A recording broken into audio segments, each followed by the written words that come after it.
defense. Did you guys want to say anything? No, Your Honor. Ms. Thompson in her PSI did make some comments to the family, so we just asked them to state and show the family that. Well, I'm not going to read them. If she wants to read them, she can read them, but that's 100% up to her. So having said that, anything else we need to do before sentencing?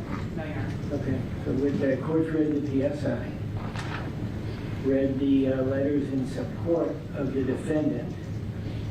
The courtroom opens in a restrained, almost heavy silence. The defense declines to add anything further, noting that comments were already made to the family through the PSI. The judge makes it clear, if the defendant wants to speak, she may, but the choice is hers alone. This moment sets the tone. The court is moving toward finality. No theatrics, just consequences. Heard from every single member of the family wanted to speak to me with regard to Ms. Thompson. With that, I'm sorry, with the decedent, Kayla. Having said that, and having watched the trial and having watched the jury's reactions to each individual thing that was placed in evidence, and having watched the witnesses testify as to what they testified to. Before sentencing, the judge explains that he reviewed everything: the PSI, the letters of support, and statements from family members. He also closely watched the entire trial, including jury reactions and witness testimony.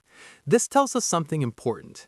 This decision isn't rushed. It's deliberate, measured, and grounded in the full record of evidence. Key transition. This isn't about opinion, it's about proof. It's interesting that I note that the defendant was in the beauty business, and the beauty business is what led the police to the defendant through the DNA sample that was found underneath the fingernail of the victim. Then comes a detail that shifts the emotional weight of the room. The judge points out the irony. The defendant worked in the beauty business, and it was that very connection that led police to her. DNA found underneath the victim's fingernail traced directly back to the defendant. It's a quiet moment, but devastating in meaning. Evidence doesn't argue. It speaks for itself.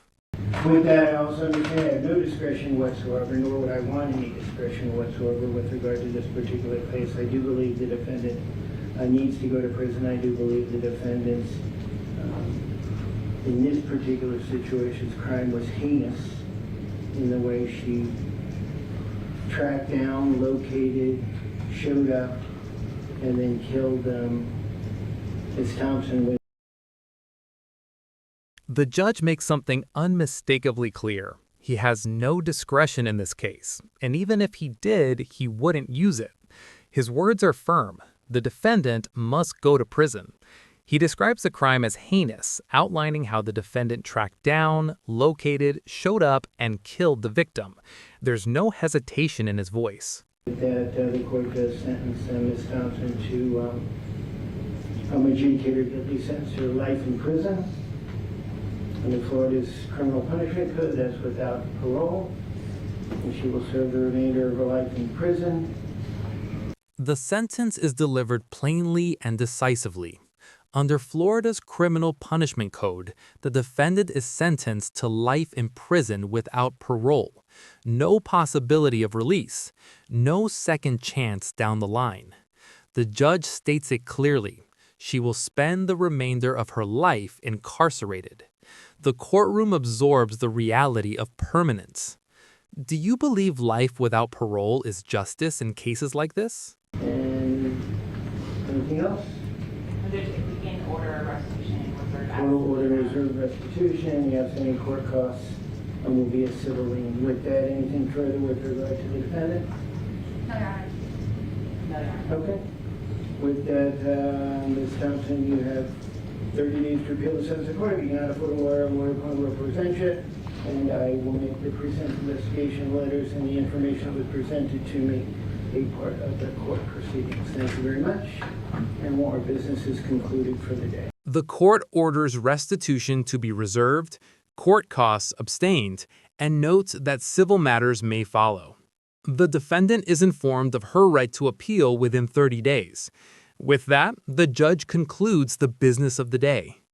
Applause follows, a rare and telling reaction in a courtroom, signaling closure for some and final loss for others.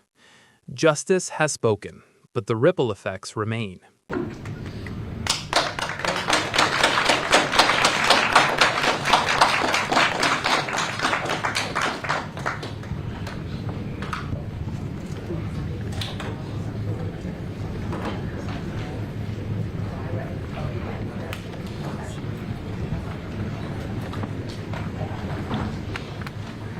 What follows feels different. The intensity fades into procedural noise, people speaking quietly, doors closing, casual exchanges about parking tickets and paperwork. This contrast is striking. A life sentence has just been handed down, yet the court must move on. It's a reminder of how justice systems operate, monumental decisions followed by routine motion. Reflection. How quickly the world moves on after life-changing rulings.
Just wait for you to walk.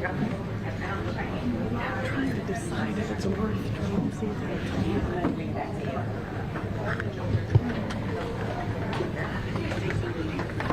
Just go except for that one lady. Good. Let me see. Everybody else is fine. Okay, sorry. Thank you very much. Karaoke. As the courtroom resets, conversation turns to what's next. Another trial, another victim, another story waiting to unfold. The judge references letters, files, and upcoming proceedings. It reinforces a sobering truth. This case may be over, but the cycle of crime and justice continues without pause. Does the justice system ever really rest? Thanks very much. Appreciate it. He's probably outside talking. Yeah. All right.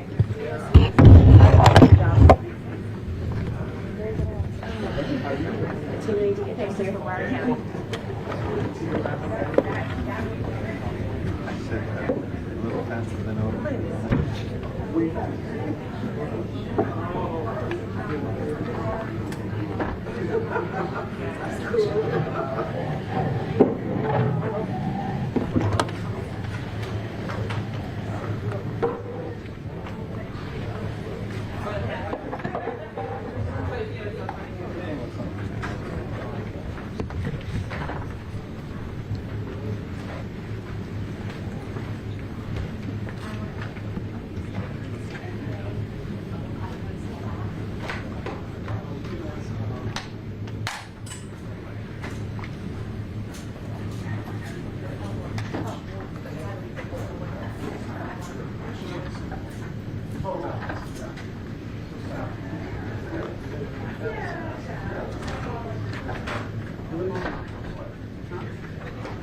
Yeah, sorry.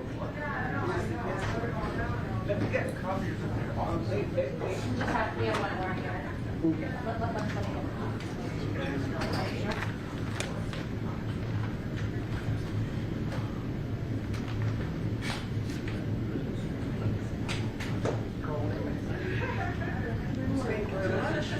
What do we have tomorrow? A trial? Who are we going on? Okay. They're gonna, is that a Mr. Rebate? A Mr. Rebate case? Yes. Huh? Is the victim gonna show up for that? Oh, maybe. No. I thought they spoke to her, everybody spoke to her. How are you gonna take her depo tomorrow when she starts tomorrow? We're gonna order a reporter. We'll take this up in the morning and we'll give her We'll see. We'll see. Final overview and CTA. Justice, finality, and impact. This case ends with the strongest sentence available under the law, life without parole.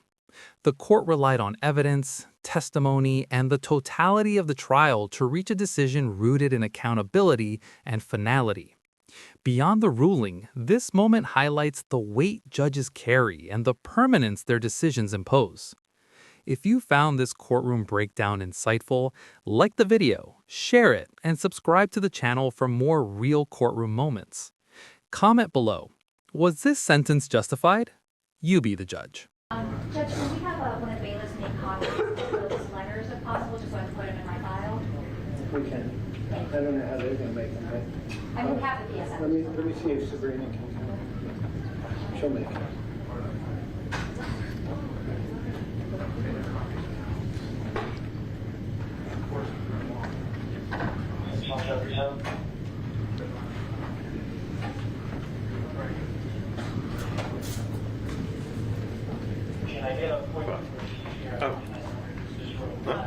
Amy, come on in and so you make copies Like you're gonna say letters something. here for the defense. Thanks, Bob. I'm sorry, Judge? No, Stockings Jimmy. Oh. Sabrina.